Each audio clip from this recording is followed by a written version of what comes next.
Okay, I think we have time for just one more question. Thank you. I'll make it quick. Does anyone care to take on the 9/11 truth information and the faulty Diebold voting machines? Right on. Yeah. Voting machines. Oh. Want to say something first? Yeah, you do. Okay. no victory.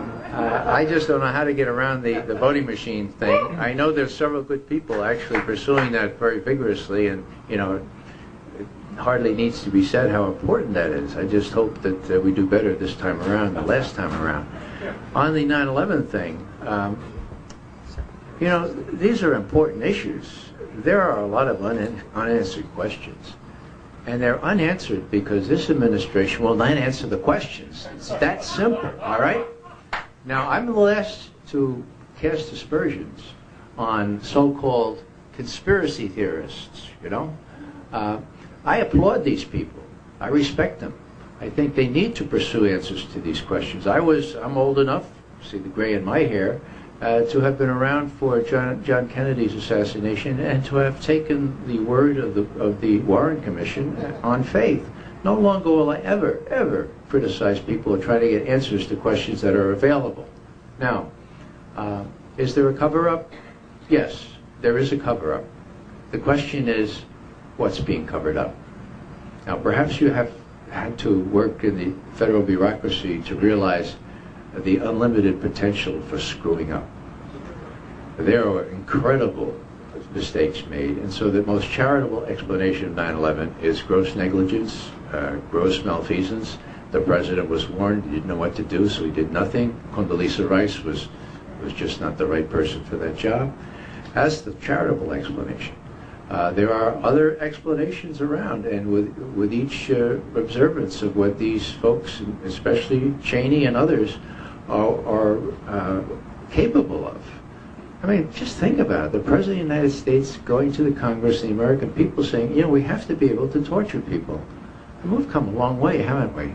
So it's easy for me to believe that something more sinister may be involved, but I'm an intelligence professional first and foremost, and I've got to be really careful to study the evidence and not do what I accuse others of doing, cherry-pick intelligence.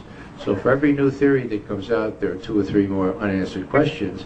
And you know, when I get a chance to really sink my teeth into this, maybe I can come up with some firm judgments. But right now, the jury is out, and let the questions continue to be asked, and let these people continue to be bothered. I had an experience last night. I can relate to you. I was reading the Constitution formally at a session at Georgetown University at their big new playhouse there, and Congressman or previous Secretary of Mineta, Norm Mineta, previous Secretary of Transportation, was there. And after he finished reading his portion of the Constitution, I was ready to finish mine, and I ran down and intercepted him as he left. I had an 8-minute conversation with him.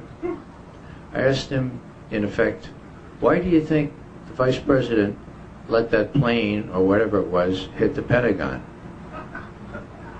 And he said, what do you mean? I said, well, you know, there was that fellow that came in and said, Mr. Vice President, that it's just 10 minutes out now, and the same orders. And the Vice President, yeah. And then 5 minutes later, it's just 5 out now, same orders?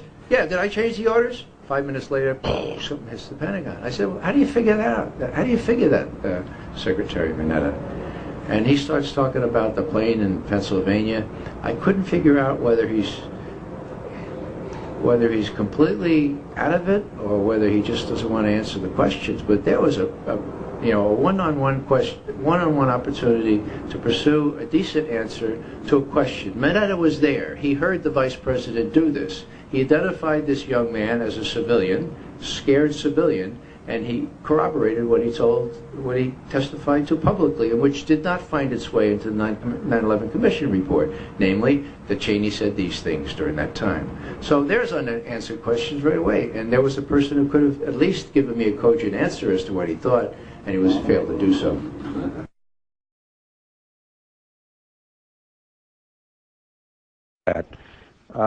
I wanted to focus just a moment on the Presidential Emergency Operating Center. You were there for a good part of the day. I think you were there with the Vice President.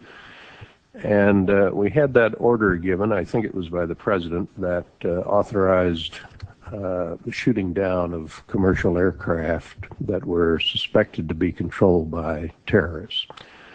Were you there when that order was given? No, I was not. I was made aware of it during the time that the airplane coming in to the Pentagon. There was a young man who would come in and say to the Vice President, the plane is 50 miles out. The plane is 30 miles out. And when it got down to the plane is 10 miles out, the young man also said to the Vice President, do the orders still stand? And the Vice President turned and whipped his neck around and said, of course the orders still stand. Have you heard anything to the contrary? Well, at the time I didn't know what all that meant. And The flight you're referring to is the flight that came into the Pentagon. Pentagon. Yeah. If this were a dictatorship, it'd be a heck of a lot easier. Just so long as I'm the dictator.